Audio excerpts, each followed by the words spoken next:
Hey guys, welcome back to the channel. Eugene Cousins here. Alright, this morning I'm just quickly going to go over the different kind of cockpits that we offer.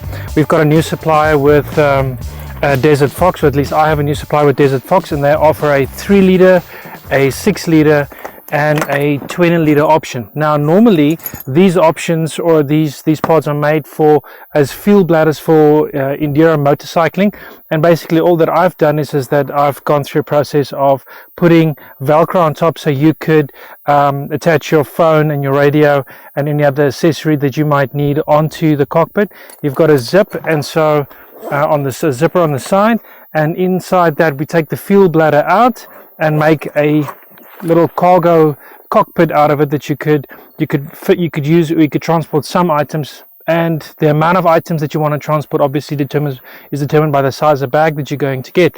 You could also combine this by putting, it's got these fantastic little attachment points, and you could use very small S-binders in order to attach them to another bag of a similar size or of a slightly bigger size.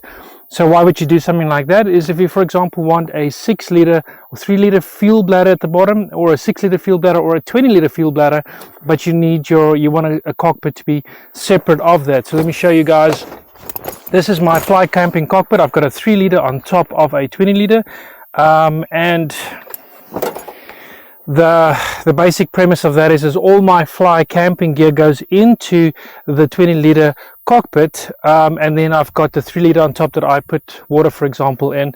I don't have to use fuel, an additional fuel bladder as part of my cockpit layout, simply because the F-Lite and the design that we've gone that route on the F-Lite, the fuel bladder is stored at the back of the machine, and that was part of the whole reason of trying to clear the cockpit, that we don't have to have a fuel bladder on everybody on your lap.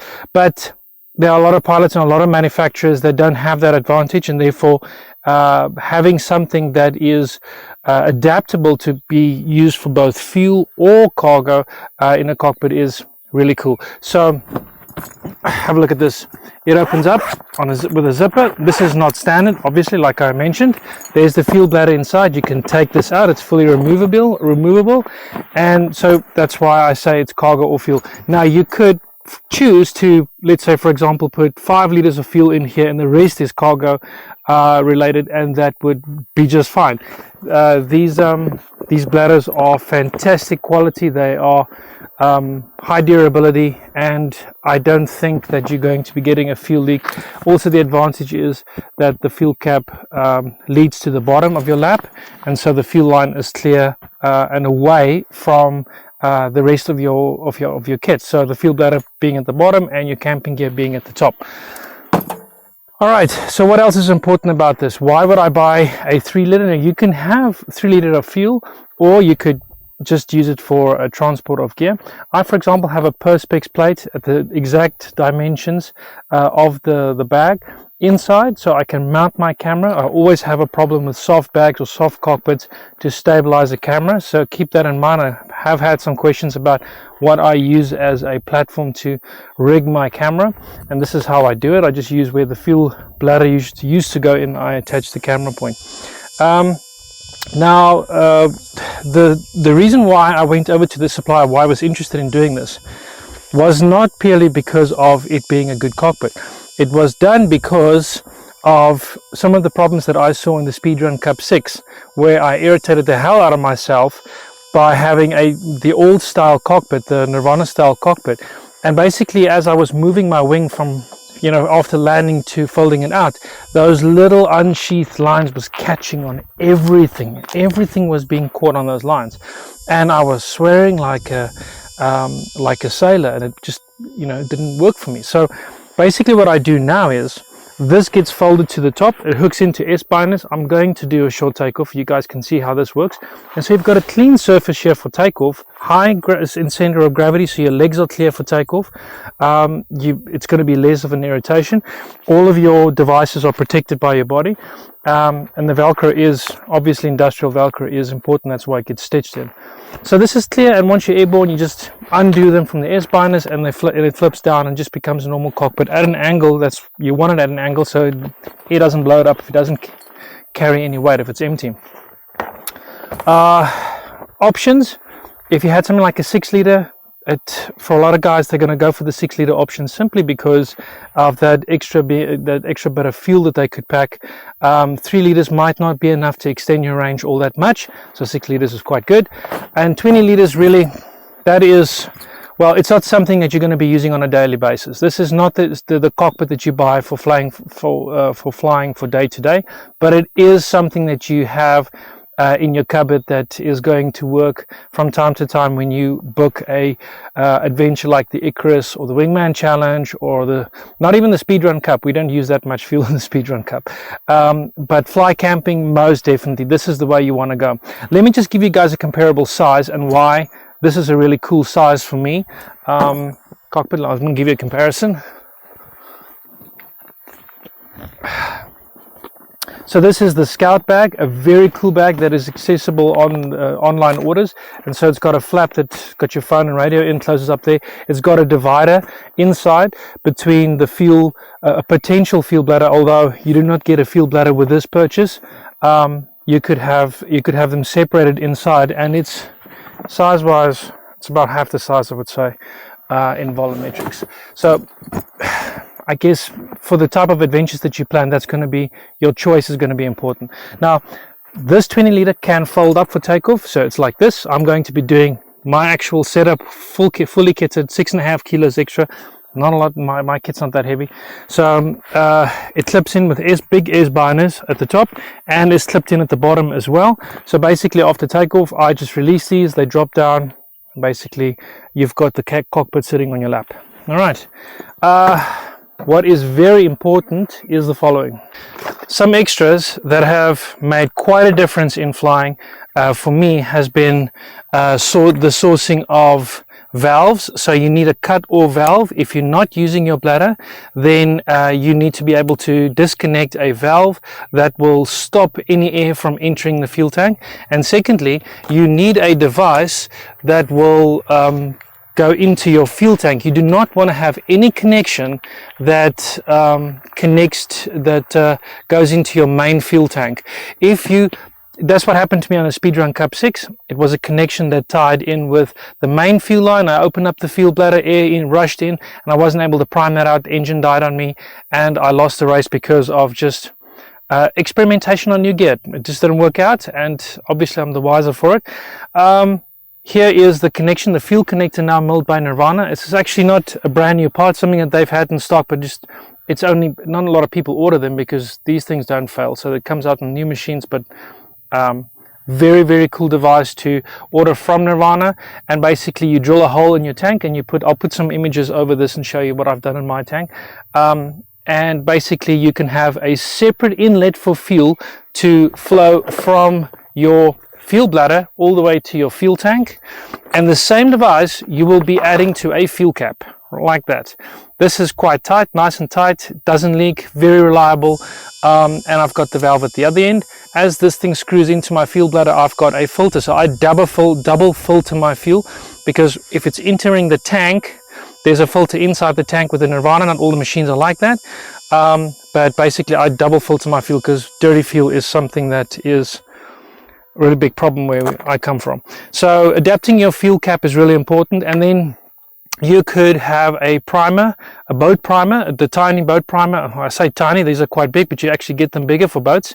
And I've got this device that I get from Solomon, which just stops the line from potentially getting pinched. And that goes to my fuel bladder. But having a fuel bladder or a primer pump is kind of important to put that into your system, simply because you might not have enough suction to pull the fuel out of your bladder if it's not that far above your fuel tank, so the gravity doesn't have so much of an effect, and the suction from the carburetor is not always that effective. But most important, guys, of all of this, I think the filter being not the filter, these valves are really, really important, because of this. If your secondary fuel line is open or leaks air, you will have a problem, because you will not be able to build up that equilibrium in the tank where the carburetor has got enough suction to pull fuel from from the fuel tank, and if that equilibrium is upset, like it's blocked fully with the Nirvana, for example, the engine dies as well. So your secondary fuel line needs to be set up in such a way that it doesn't upset your system in any way, the normal build and design of your motor. So this is important. All right, guys, let me do a takeoff while there's still a little bit of wind here and show you guys what it will look like with the whole setup. All right, guys, let's have a look at this. All right, first up, I hook it in at the bottom. Now it's hanging like this. I bring it up to the top. Basically, I need these big giant ear binders in order to be able to do this. It's got to sag down a little bit. Hook in my radio. There we go. Have a look at that center of gravity. Nice and high, out of the way of my legs. Let me start the engine and get cracking.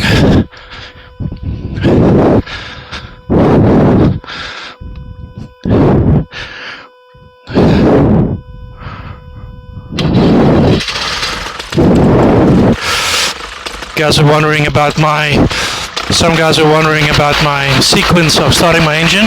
See, my hand is on my fuel bulb. I'm priming. Well, I'm not touching my throttle lever. I am priming at the same time. So that's kind of important with the Nirvana, is being able to keep the priming going at the same time as you start up the engine. And then as soon as the engine gets going, you can start using your throttle lever.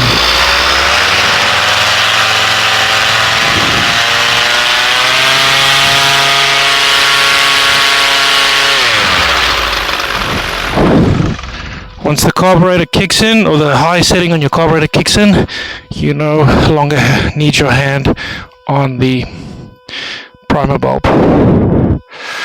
Okay. Have a look at what the wind's doing.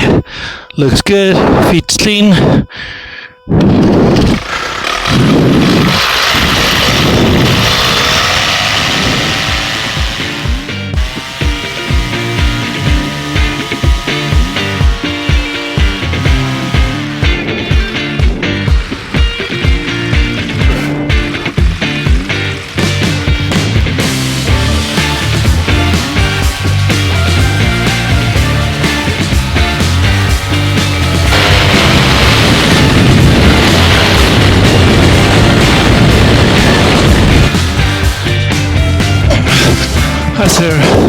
I don't know if I've got audio, but that was a good example of why you need gear that gives your legs room to move in. I had a thermal that just started to get energy right here on my landing field, or LZ, and basically had to fly in circles until I could get down onto the ground.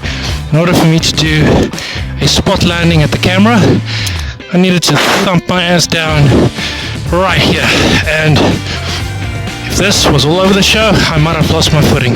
So let's see if my audio is still running. Wireless connection, but I have no idea if it's working. Yes, it's working. Okay, great. Alright guys, basically in flight it would have just been simple for me to detach that, put it down on my lap. Bob's your uncle. My radio would be like this. And there you go. Alright guys, I hope you enjoyed the video. Be seeing you on the next one.